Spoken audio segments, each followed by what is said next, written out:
Welcome. Welcome. This is Jane Gardner, and welcome to Home Biz Startup TV, where we talk about how to start, run, and grow your own home business. Today, it's all about systems and strategy. Today, the strategy is, what is your vision for your life? What is your 1 to 3 to 5 year end goal for your business?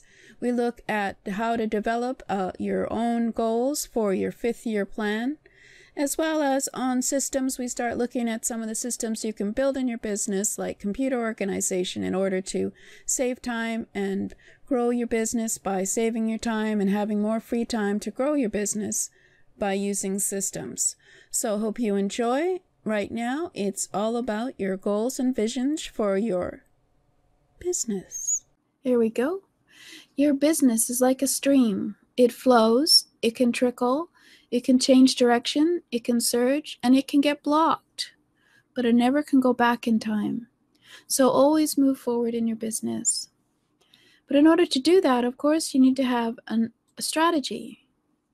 So what this show is about is, I have an overview here, and it's about having a vision for you and your business.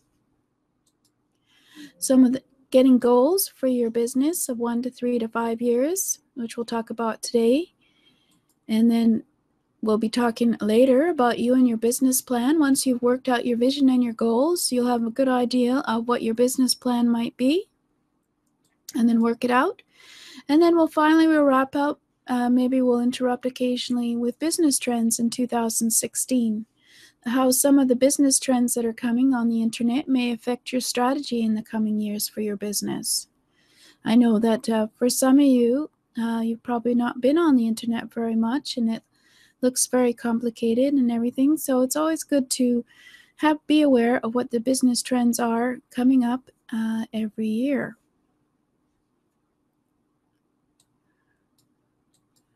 So today we're going to be looking at the vision for you and your business. We're going to be looking at your end goals in 5 years from today. It's always good to have a 1 to 5 year plan. Usually in most business, it is never constant. As I mentioned, it's like a stream, so it's always good to have only a 5 year plan. And then what you want for your end goals is what you'll need, but your end goals for your family and your lifestyle, what your mission is, and your end goal for your mission is, as well as what the goals are for your finances from 1 to 3 to 5 years. So when you look at your vision for you and your business, what do you want your lifestyle to be for you while you're in your business? Obviously, right now, you either have an idea for a business, or you've started your business, or you're in the middle of your business and you just happen to come by. And I just wanted to ask you, what do you want your lifestyle to be for your business when you're working in your business? Do you want to spend 8 hours a day working 7 days a week? Do you want to only work when children are at school? Do you want to travel so you aren't working all year? Do you want to take a 3-day weekend instead of just a 1-day weekend like you are now? Well, the answers to these questions will help you vision your lifestyle for while you're working in your business. The answers will determine how much time you have available for work and play, or whether you want to factor in outside help to assist with the work, etc. So, for example, if you only wanted to work 3 or 4 hours a day on your business, then of course you have to figure out, well, how am I going to have the income that I want with only working 4 or 5 hours a day for, say, 5 days a week or 4 days a week? So these are all things to do with strategy, and we'll be going over some of the ideas for your business model and your business plan later. But right now we're going to be talking about the, well, of course, your vision for your business is up to you. But I do have a worksheet later that you can use to help you clarify that if you're still working on your vision. So what is your mission for your business? Why are you setting the various goals you have in life? Why are you doing this business? What is your big why for why you're doing this business? That's 2 whys in one sentence. But basically, what is your big why?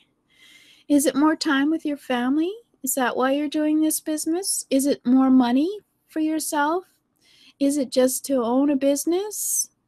That's not a just. Or you want to assist other family members by bringing more income into the family? Do you have a cause that you want to share with the world? Or do you have a nonprofit cause that you would like to help and you would like to create awareness for it? There's a lot of people out there who are just working on nonprofit work because they have a passion for it. So what is the true meaning behind your actions? When you're working hard on your business and times are tough and you feel like quitting, you have to ask yourself, what is your big why? And remember your big why, because this will help you get you through the tough times. So, of course, first you have to work out what your big why is and why are you setting the goals for in your business and why are you having this business. So once you have a look at your vision and your mission for your business, then you have to ask yourself, what is some of the end goals for you in 1 to 5 years' time? So now that you have an idea on what your lifestyle you want it to be, as well as what your vision is for your business and your mission, then you look at your financial goals and see how you can work back from the end result, from the financial goal, to see what kind of income you need in order to get in the business. So let's just use 100,000 for the first year goal because it's easier to understand and math-wise, it's easier. So let's say if a year from now you would like to have $100,000, and let's just forget net revenue and expenses and everything. We'll just imagine $100,000 you want in a year. Well, in order to make that goal, you would need $8,333 every month. And you would need to make also $19.23 per week. If it was just on a regular schedule, of course. Obviously, you can have lumps of money coming in, etc., etc. So you would need $25,000 per quarter, which is every 4 months, for your business in order to make $100,000. So the question becomes now then, well, how can you do that? It depends on your business, of course, but this is why you have end goals in mind when you start working out your business plan. Because knowing that a year from now you would like $100,000 and you've broken it down into every month or every week or every quarter, and this is the kind of money that you want to come into your business in order to make $100,000, then you have to start thinking about, okay, well, what can I do in my business in order to make that kind of money? And that means, of course, what kind of business model can you use in order to make that kind of money? And realistically, especially, what kind of business model can you use to make that kind of money? And so finances determine what your business model will be. It's how the money will flow in to get your goal for the first year and what you'll want in the year 3 and year 5. So of course, if you want to double your money in 3 years' time and you want to make $200,000 in year 3, then how are you going to get it growing from $100,000 to $200,000 in 3 years? And say year 5 you want it to double another to make $400,000.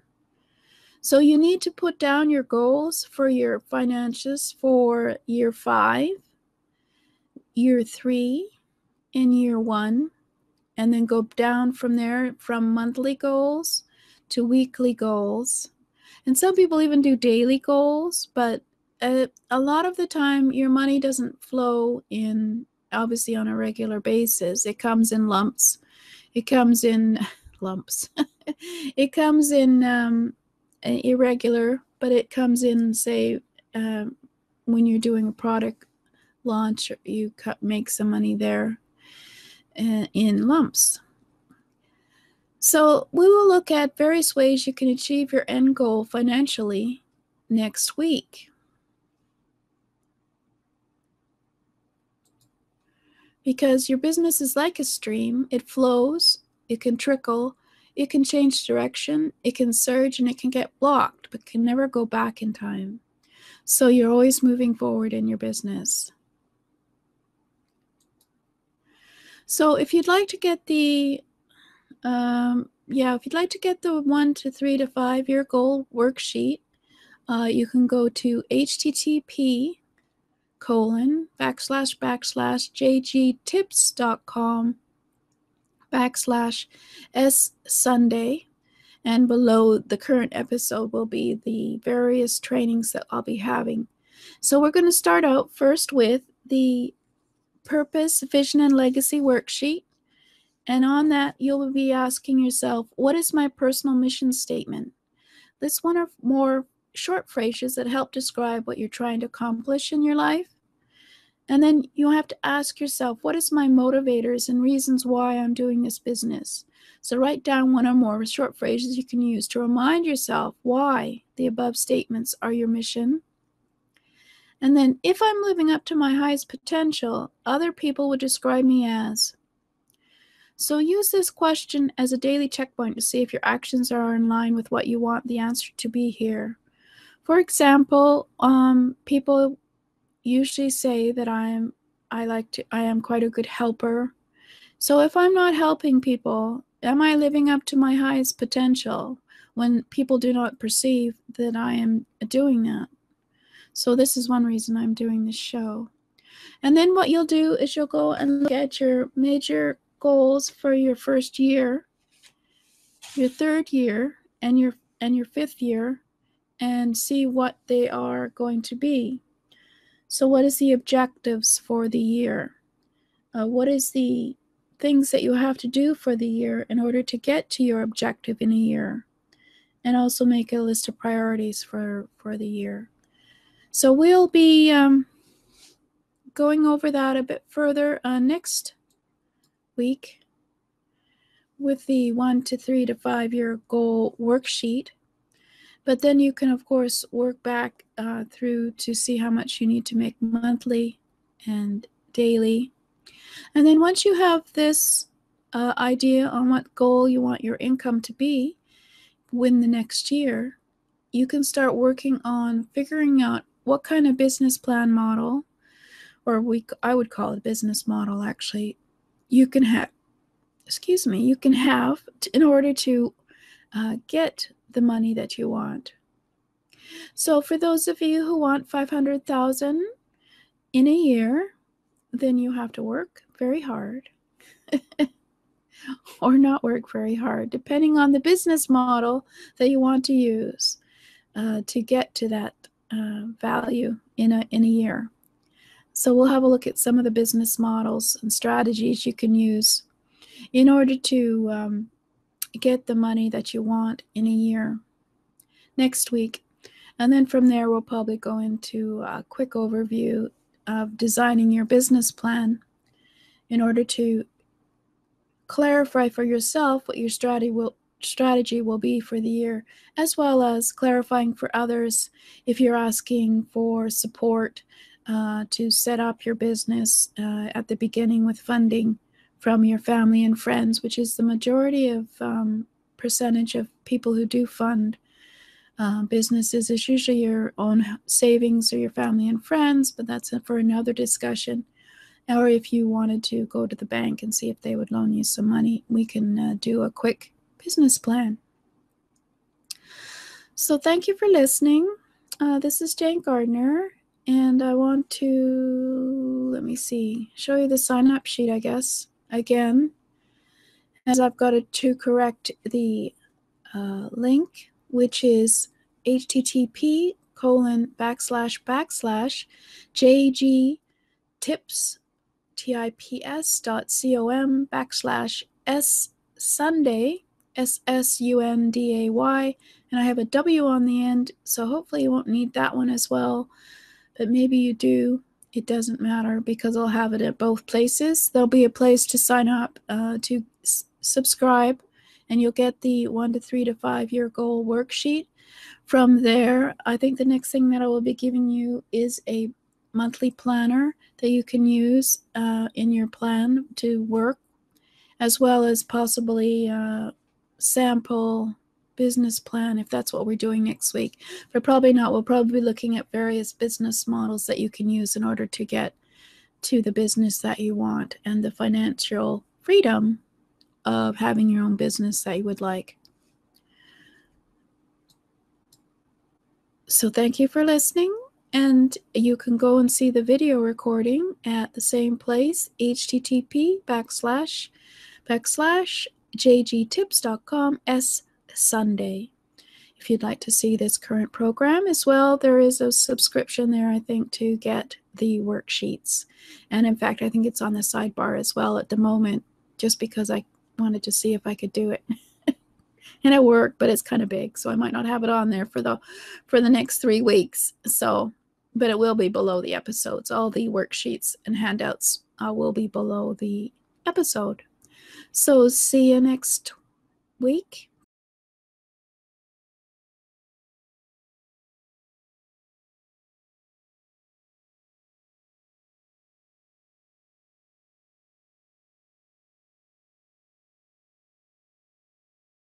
So System Saturday is we talk about the automation and organizing your business systems so that you can, of course, be making money instead of making work for yourself in your business.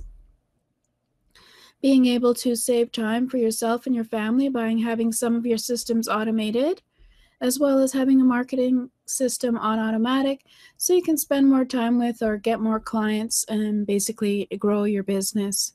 So that's at least 3 benefits of automating your business. And today we're going to be just starting off very simple by talking about organizing your business.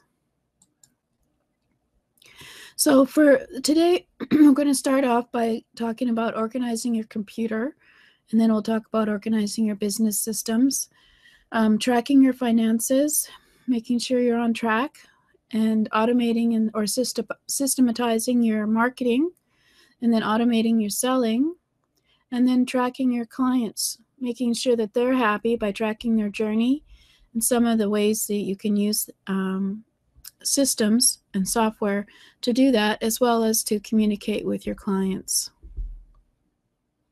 So today we're going to be talking about,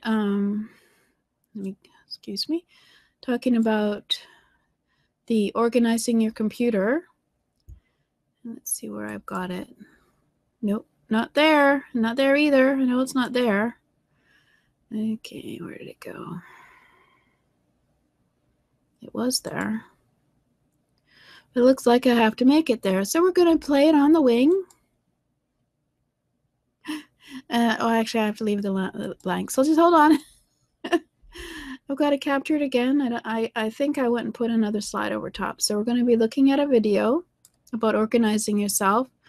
And then, of course, you'll be able to get the PDF of the information today, just to give you a rough idea on how to start off getting your systems going. So let's just show me again so you know I'm live. Hi, I'm live. Now I've got to find that again. Hold on. So we're going to be talking about organizing your computer today. And one of the ways that you can do that, of course, is getting organized on your computer, is to organize your files and folders. So, I mean, if you already have a system in place, that's great, but I'm just going to give you a few tips here on how to organize a little bit better with your system of your folders, especially if you're building a business which has a lot of information on the internet.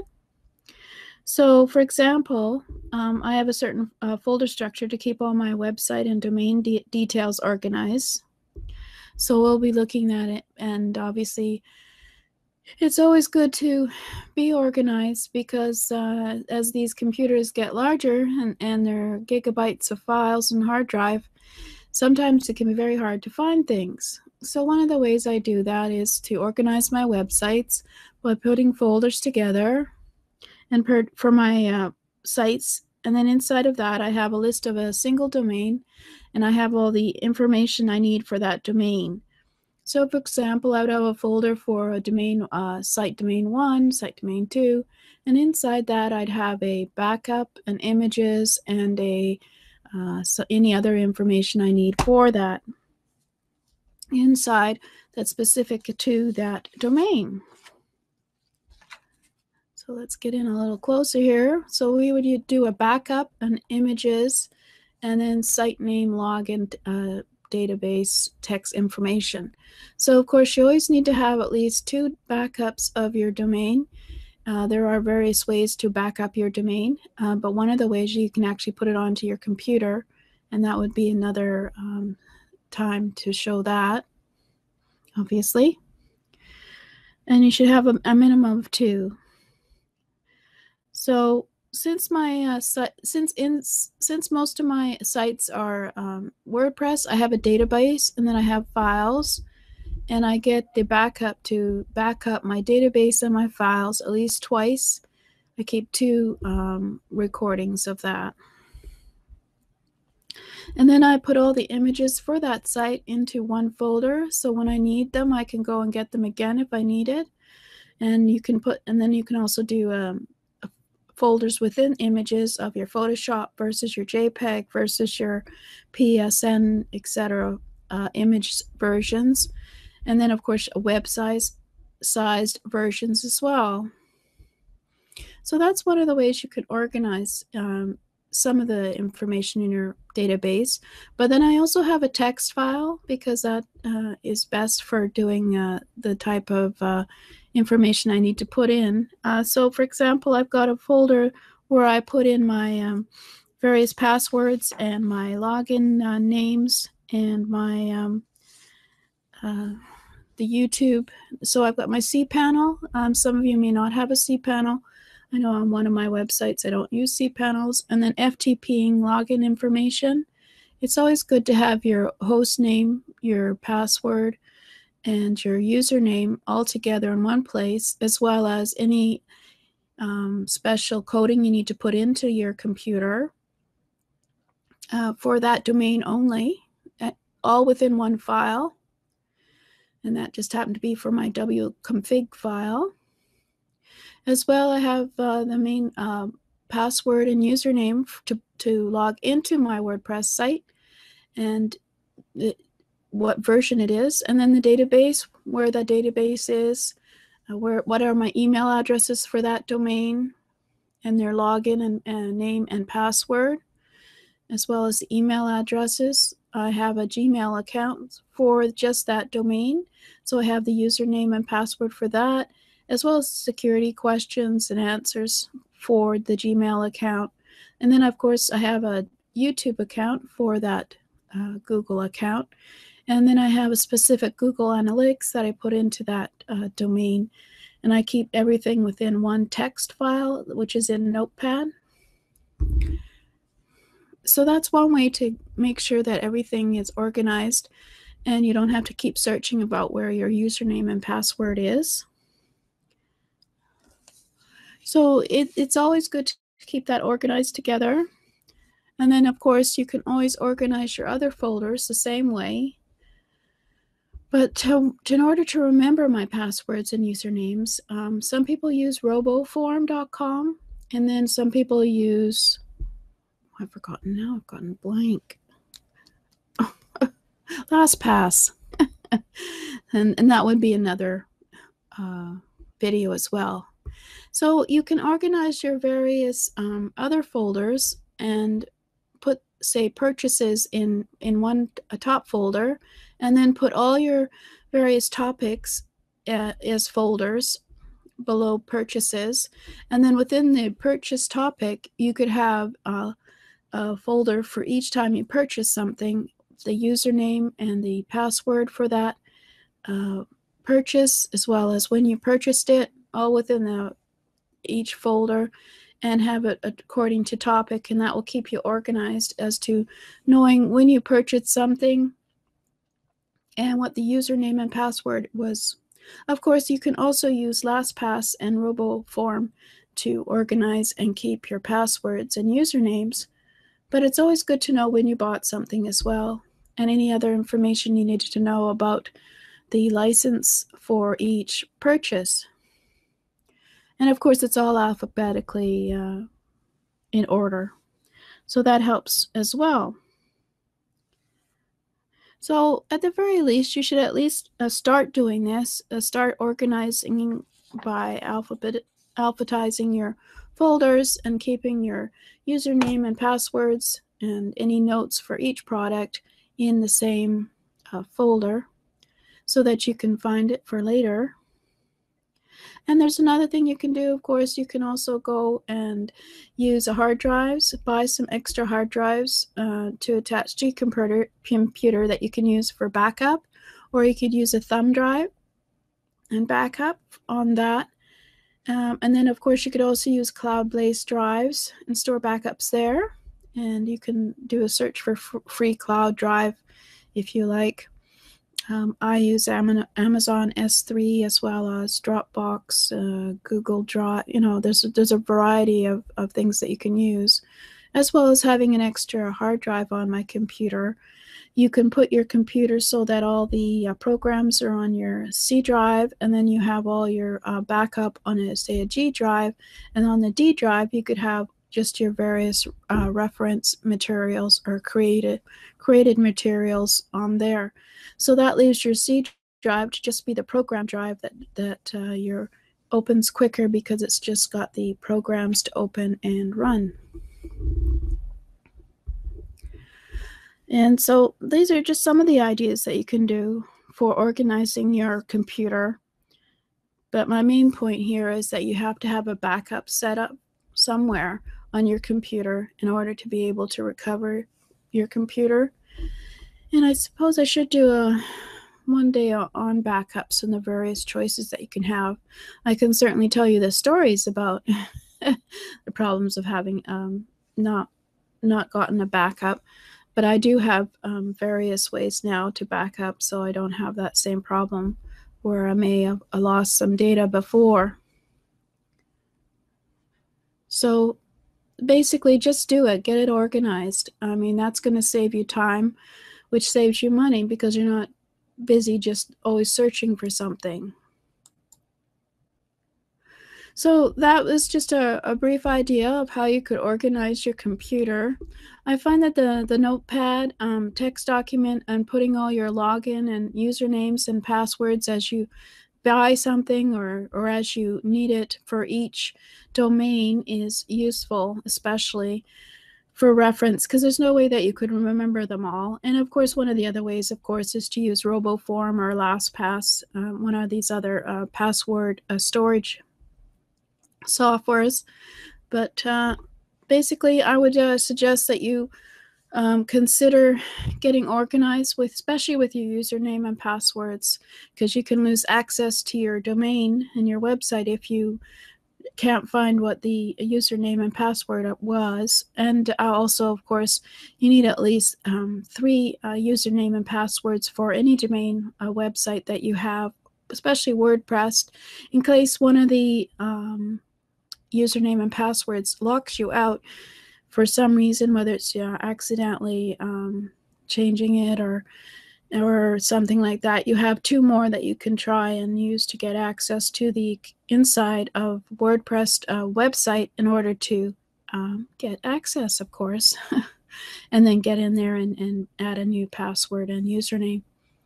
So this is some ideas for you on organizing.